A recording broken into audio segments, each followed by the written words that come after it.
Welcome back to the closing table. Today, I am joined by Alison Elder, a top producing real estate agent in the Lake Tahoe region, known for her deep local market knowledge, exceptional client service, and commitment to achieving outstanding results. As the leader of the Elder Group Tahoe real estate firm, Alison brings a strategic, data-driven approach to buying and selling luxury and second homes in Truckee and Lake Tahoe. Her success is built on understanding the unique nuances of this highly competitive market, ensuring her clients are always positioned for success. Whether you are looking to find your perfect mountain retreat or achieve the highest possible return on your property, Alison Elder offers the expertise and dedication required to navigate the Tahoe real estate landscape. Welcome to the show, Alison. Thank you very much, Adam. It's great to be here on this beautiful day in the Truckee Tahoe region. Thanks for the invitation. My pleasure. I'm happy to have you here. By all means, in your own words, tell us about Alison Elder and the team. It's been a journey for sure. I come from a high-tech background and a healthcare background for over 2 decades. Started a technology-based benefits administration firm and really just caught the wave of Silicon Valley with some really specialized tools. We ended up going public on a roll-up sale in 1997, and that sort of launched a much larger career for me, and nationally with a very large design, solutions, marketing, and sales team across the country. And after doing that for about 7 years, I said, hey, I want to move to Tahoe. I love to ski. And if I can do this down in Silicon Valley, I think I could sell some real estate. I've always been a house aficionado and would fly across the country, come home, and go to open houses over the weekends before I got on an airplane again. So I thought, I'm going to sell some real estate up in the Truckee Tahoe area, and here we are. I'm proud to be affiliated with Chase International, which is the luxury leader here at the lake. Perfect. All right, so let's start from the beginning. You get to Lake Tahoe. Did you know where to begin? What brokerage to go to? Walk me around those early days, if you can. Sure. We moved up from Alamo, California, up to Truckee. And my son had just been born. My daughter had not arrived to our family yet. And so I joined this same organization that I was using to sell my properties in the Bay Area, and that was Intero. And so that seemed like the natural place to go. But remember, this was back in 2002. Zillow didn't exist. Binders on desks existed, and you simply waited for people to walk in during your desk time and hope that a customer would come in and you could go out and show some property or schedule a listing appointment. So it was very, very consumer-based, in-person. People would make an appointment to come into the office. It was so different. And so today, in comparison with all the technology and AI tools we have available, automation and that sort of thing, even Zillow, which was the big animal back in 2008, times have truly changed about how you reach the consumer and how you connect with them to build a relationship and support their real estate needs, whether they're selling a property or purchasing a property. Love that answer. So over the evolution, I guess, let's call it the past 20 years, is there a single piece of technology that you would say has impacted your business in the best possible way? Yes, As far I as would client say experience goes or the whole transaction? yes, absolutely. I think the number one thing that's helped all realtors, not just us, if they're really focused on it, and we tend to run the business like a Silicon Valley technology hub with great customer concierge service in front of it. And so because I come from that world, I'm always looking at how to do things more efficiently, how to do them better, and how to create the best possible client experience. And so that's our website. For example, right now we're running about 100,000 people a month on our site, and we do that by targeting through SEO, our 30,000 people in our database. We target that sphere of client, agent, referral sources, etc. So I think when we're competing in a very tight market and a niche market here in the Truckee Tahoe area, that having the ability, knowing that our clients are 87% second home, You have to go find those people that are coming up and target them. And through the evolution of what websites can do today, and we do use AI heavily in our site, we're able to reach and connect with those people, because really at the end of the day, it's all about connection. And I would say that is the number one tool that we use. In the early days, we were one of the largest purchasers of Zillow syndication in the country, in the top 5. We spent hundreds, and I'm sure well over $1 million with Zillow in the early days, because remember, websites couldn't do that. IDX integration didn't really exist. It wasn't very powerful. It was tough to reach that consumer. So where did everyone go? They went to the old realtor.com and the new Zillow. And so that was our early entry into wide distribution of our listings and our communication tools. And Zillow was a big part of that. And then as technology improved, we scaled that back significantly to basically zero, because our own website has replaced that. We are the MLS at Elder Group. I love to hear it. It's very, very impressive. And I love the fact that not only are you utilizing these new tools and the technology to extract the data or those tipping points when somebody has expressed that, maybe they want to explore a secondary home. I feel like most people kind of are using now, or they're trying to utilize it, but they never get to extract the full potential from the product or the technology. And Sure. that's where the automation element really, kicks in and shows its beautiful face, because AI in an isolation is great, but when you automate it across multiple tools, that's where the real value really surfaces, because you're able to consolidate processes. You're able to be a lot more efficient with your timing to them, and certain mundane things. And I'm sure what I'm about to say maybe not is not as applicable to you. You seem very seasoned, you know what you're doing. But a lot of the real estate individuals that I speak with, they just don't know where to begin. And when they start, it's either it's a level of being overwhelmed by it, or not really know how to implement it into their workflow where it makes sense. So that's ultimately why I created my business, was to be able to be that initial consultant and then help them implement it into their business, so that they're able to leverage all the wonderful things that it's doing for businesses across the country right now. So with all that being said, is there without getting too much into your secret sauce, I'm curious as to what is the biggest metric or sign for you from AI that you use as a catalyst to take a specific course of action? Sure. Is there That's one that really stands out to you? There really is.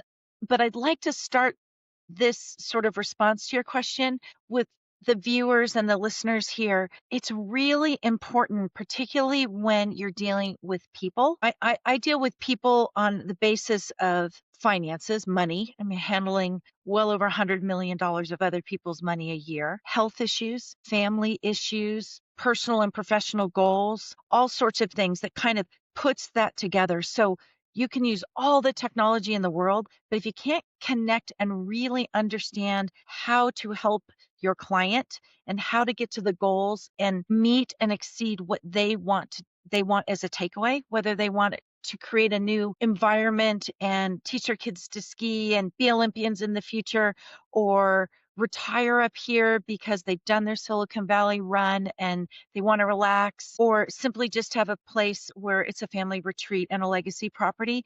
Really understanding all that is super important, and knowing the market. You have to know the market. You cannot run a real estate business on just technology, because AI doesn't understand business needs. People understand business needs. AI can just deliver the information. So you have to know how to apply that, and honestly, sometimes when not to apply it. Just because AI tells me an answer doesn't mean I'm going to just say, oh, okay, I'm going for it. This is what I'm going to do. How we use AI most in our company is absorption of our website.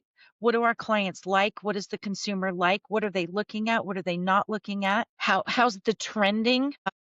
What's our absorption on our drop mail? I still like drop mail. I still do old-fashioned advertising. I haven't given up completely paper, because here the generational shift that's happening is that the parents and the grandparents are transitioning their property.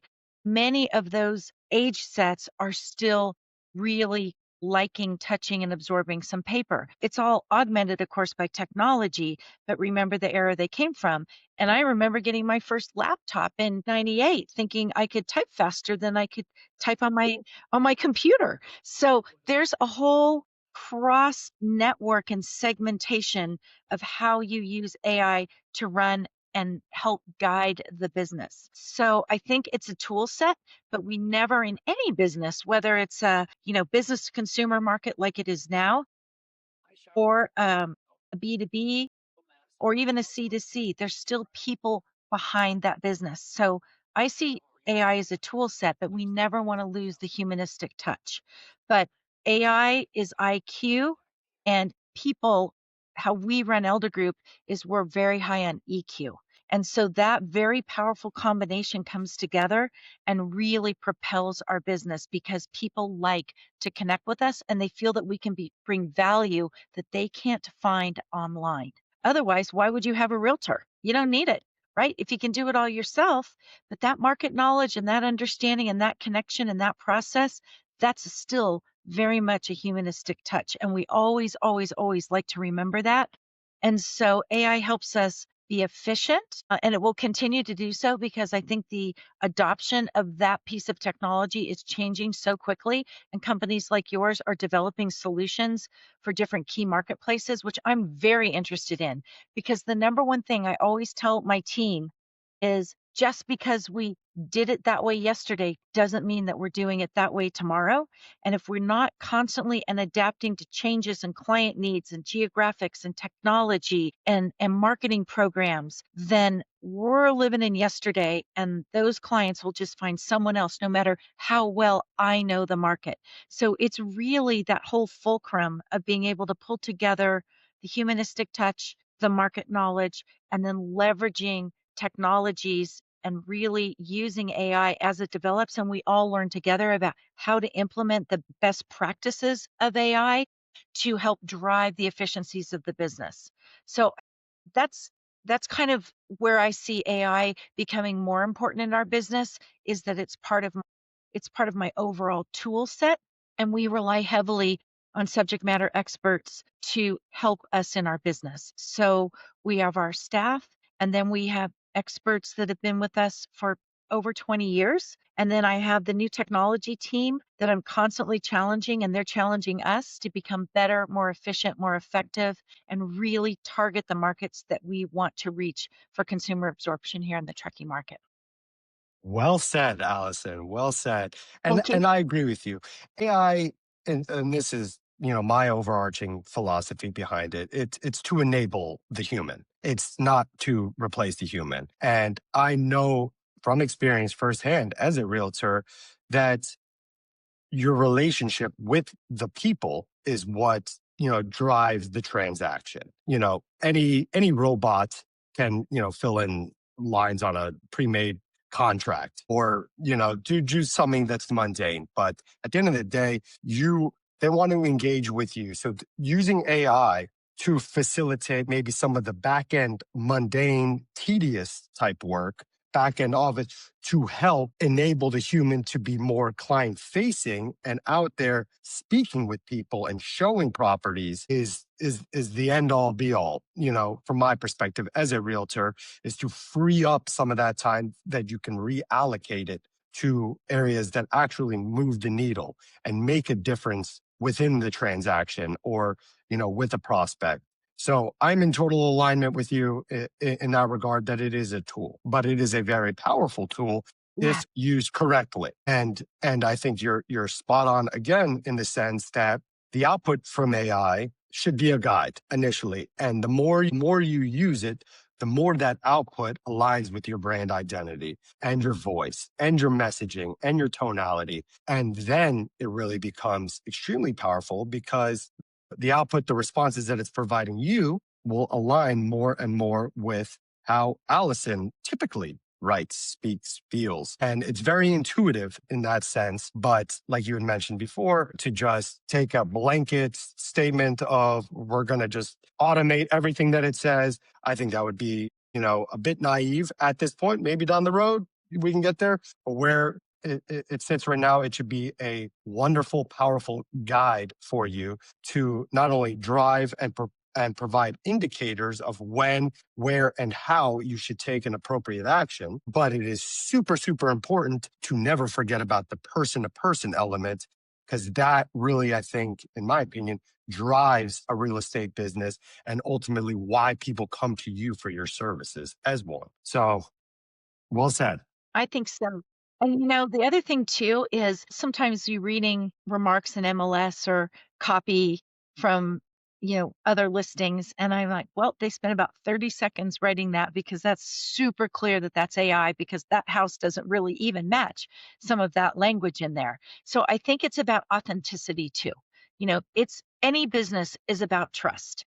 And it's about authenticity. And if someone is going to, whether you're a stockbroker, a banker, a real estate agent, you're dealing again with money, people, emotions, impacts, results, that you have to be able to be truly authentic because anyone can do anything on AI. But if they don't trust you, then you don't have a business partner and you don't have a client base. And that's the number one thing that's very important and is core to our philosophy is everyone in my company and how we deal with people, even when we're delivering bad news, it's straight up, it's forthright, and they know that I'm not going to just try to sell them a house or undersell their house if I'm listing it. They know and they're going to be very well educated, informed about what these impacts are and where the market is. And I think that is probably one of our strongest reputations that we've developed over the years is that we're very leading edge, very concierge focused, very much real people that care about what we're doing so that they, while I'm powering the business, they're still dealing with what you said, Adam, with people. They're dealing with us to help them. And I think that when you combine AI, and I'm super excited to see how AI continues to develop and support businesses. I think this, professed AI bubble and stock prices and all that stuff. I'm not sure that I think that that's going to tank because I think that AI is getting smarter and smarter. And as business efficiencies come to those publicly traded companies and that then touch corporate America and small businesses, we're going to get more and more efficient and be able, again, as you mentioned, you have to leverage it properly. But I think it's going to be sort of the next, laptop from the 1990s, right? It's going to be a new way to leverage your time and business and knowledge base.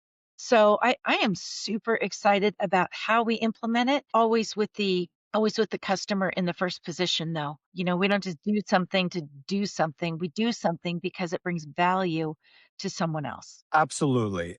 Like anything in history, all the way back to like the Industrial Revolution, anything that's new to society at large is going to get met with a variety of different emotions, feelings, and adoption. There's always going to be people that are ready to dive into like the deep end. And then there's those that are going to be a little hesitant, a little resistant, and which is both are totally normal. I think it's attributed to the person and their experiences in this thing called life, and then ultimately what they want to do with it. Not everybody has a use case or need or feels that they must do certain things with AI, but the longer, because we're still in the infancy stage of AI. Let's be real here. It's gotten significantly better just in the past year, and pretty much every week it seems like there's something new, or it's better, or it's more efficient, or there's another use case for it. So it's going to be evolving, for definitely the next 5 to 10 years until you'll see a mass adoption rate of it and additional use cases of it. But, the idea of what I'm trying to do is educate. And I think that is crucial for anything that's new to market, especially something with, such wide, long tentacles that AI has, is to educate, because there's a lot of noise and buzzwords out there and, clickbait, as, people call it. Sometimes that kind of deteriorates from the allure of the practical use cases from it and what it can actually do. You know, across my entire career, even before I started this endeavor, a lot of my time with clients that I worked with in sales was to educate them. How is this going to help your life? And how you define that, or your business, how you define that varies. It can be interpreted many different ways. Some people can take the benefit of it strictly monetarily. How much cost is this going to, shave off my books? How much wider are my margins going to get by implementing it? Other people look at it as, all right, well, this is going to put some more time back into my personal life so that I can go snowboarding or I can go to the beach whenever I want because I know that my process, my operations has been configured as such that allows me to do that. So there is no one size fits all. There is no blanket statements with it. It ultimately comes down to what the human wants to get out of it. Some want more, some want less, and both are, perfectly fine answers. So this topic, this narrative will continue to evolve. There's no doubt about it. I personally think for the better, but time will tell, like it does everything, and we'll see where it goes from there. But back to the real estate side of it. Let's just assume somebody's a new real estate agent, just got licensed. What would you say to them nowadays versus maybe if you had that conversation with them 10 years ago? How would that conversation look from your end? I was thinking about how things have changed, and my marketing director and I were talking about Zillow, and I said, back in 2000, there was no Zillow. There was no Zillow? And we were like, wow, and we were barely getting away from rotary phones and the laptop thing and the printer and the binders and all that sort of thing. Yep. So when I started, it was all organic growth. It was one to one, finding those customers, putting an ad in the paper, having open houses. Although I will say I've done very, very few open houses in my entire career, probably less than 25. I'm not a big believer in open houses. I just think it's kind of waiting for the, needle in the haystack kind of thing. But in the old days, that was how many, many agents built their practice. Today, I think because all these tools we talk about, AI, websites, print reach, SEO, geo-targeting, all of these different things require a lot of money. And a lot of these agents that come in, and particularly that come up here, they, might have been born and raised here. They may have finished college and want to go live in the Truckee Tahoe area because they're outdoor people. And so what do? Okay, we're going to sell some real estate. Seems like a good thing to do. I love real estate. How do I do it? Well, what I would do is I would partner with a very established agent and try to get into a team. And the reason is trying to start fresh in a super competitive market like this takes a lot of time and a lot of dollars because you have to have that consumer exposure in order to connect with those clients. So, for example, a new agent goes out on a listing presentation, and then I walk in with 22 years of experience and $2.5 billion of sales in the market. That's going to be a tough sell for that person, right? To win. So having a seasoned, resourced partner that you can work with is probably the easiest way for business entry and longevity, because when that person gets ready to retire, that sphere, will still certainly exist with that next generation if they're well managed and well marketed to over the years, and that you retain those relationships. And then when that person retires, they also have sort of a flow down, and that new person steps up and takes over the business. And so that is, I think that getting that partnership is really, really great. I've been to a number of brokerages and I know what works and what doesn't. And I think that the brokerages generally do a really, really nice job with providing sort of standardized marketing tools. But in my humble opinion, today, the consumers are not going through the brokerages to get an agent. They're going directly to the agents based upon what they find online. So the online Google ads and organic positioning and SEO content and using AI, target marketing, that's where the consumer doesn't feel they necessarily need that agency in the middle. Time is money. They just want to get to the qualified person to talk to them about buying or selling a house. That's how it kind of works. And so when they're making their selections, you've got to have some kind of horsepower behind you to really create that scale, because it's very difficult for new agents, again, in my humble opinion, to be able to list, to show, to sell, to market, to pay the bills, to handle the creative. And so there's agencies, what they're designed mostly to do is help those individual producers and those small teams. Today, we use most all of our own tools with the agency. Elder Group has developed all their own tools, and we leverage the brand of Chase International, which is an amazing brand. And this is my second visit with them. So I'll be approaching almost 10 years with 2 stints with the agency. I tried a couple others and I went back to Chase. Why? Because I like the people and I can develop my business around that brand and leverage our technology and complement that with what the agency offers. So it's been a really nice model for me, but I've never been in a position where I've depended significantly on agency tool sets. I'm glad you brought this topic up because there is an absolute fundamental underlying theme that was a driver behind my establishing of this company. And that was the fact that I have experience at large brokerages and I'm currently with a small brokerage. And as I was trying to develop and understand the psychology or the reasons as to why an agent chooses one versus the other, and what kept coming back to me was the notion that you're going to go to a big brokerage because they're offering the tech, the operations, the marketing, all the other resources, X, Y, and Z. But with that being said, every commission that you earn from your client that you establish the relationship with, they take a sizable chunk of that from your commission.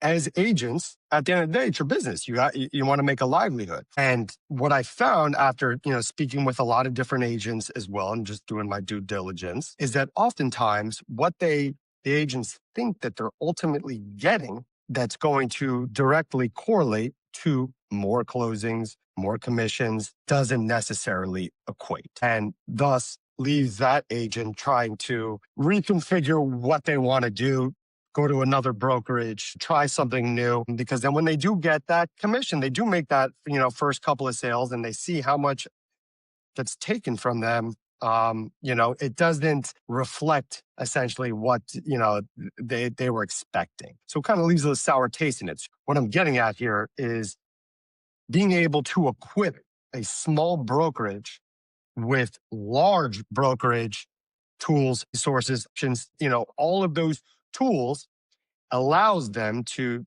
I don't want to say bypass it, but they can focus on what matters is the relationships without sacrificing or feeling like you're being left behind because all, the other big brokerages have all these big fancy, tools that don't necessarily really equate one-to-one to, a more successful year. And that's what I want to do is one of my aspirations is to, to be able to equip the smaller agents, the independent, the boutique brokerages with these type of technologies so that their offer to agents, if you were a broker at one of these, is that you're able to attract agents easier and more consistently because you can offer something similar that the big brokerages can. Well, I think Thoughts I on that?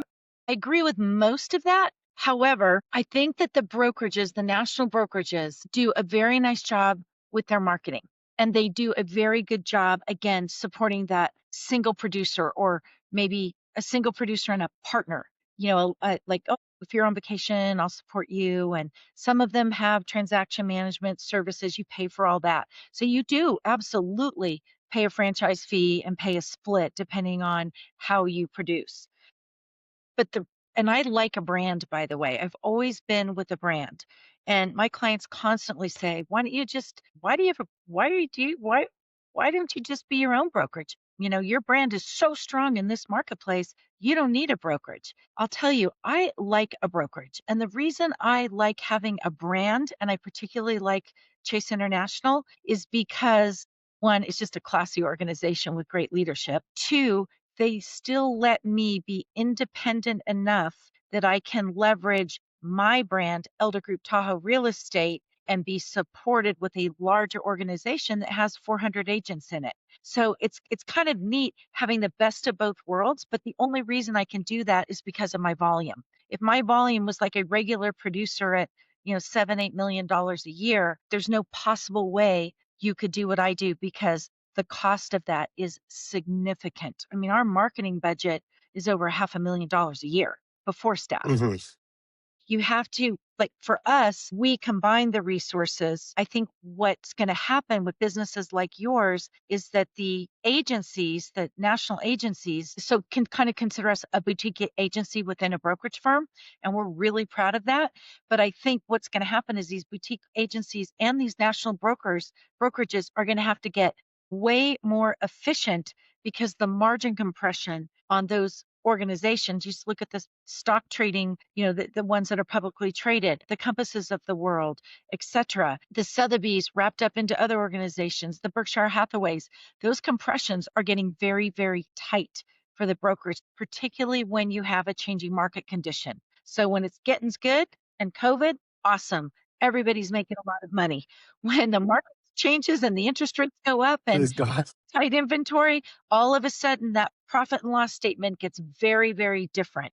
And so I think that the agents also, to your point about saying, wait a minute, what's my take home for the hours I've invested, is also putting a lot of compression on these national brokerages and any brokerage because there's only 12 eggs. What I tell my team all the time, hey, folks, there's 12 eggs in the carton.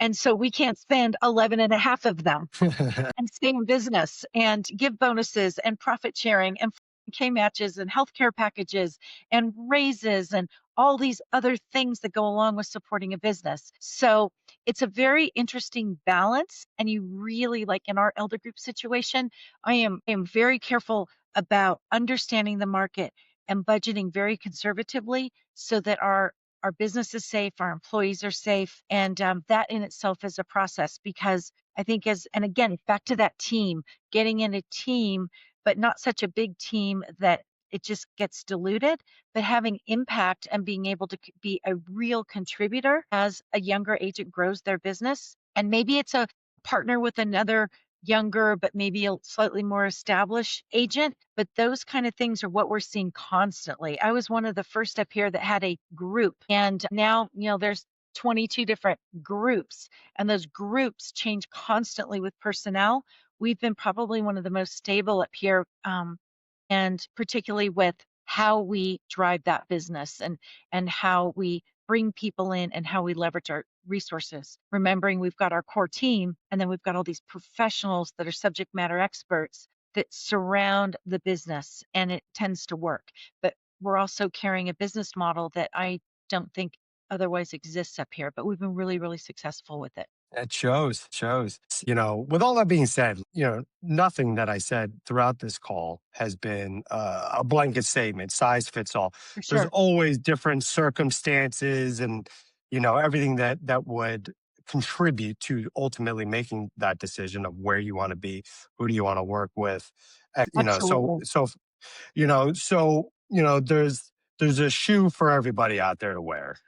It's just you have to figure out what works best for you, for your lifestyle, and knowing that this crazy thing called life, things change. You And move. You and if have you it. can use AI to measure the success, whether you're an individual producer, a small group producer, you're in a large group, whatever that business model might be, my number one recommendation is to measure the expense. Are you getting an ROI from the expense? Because you've got to make the top line, pay the brokerage, pay the taxes, and then you have what's left, right?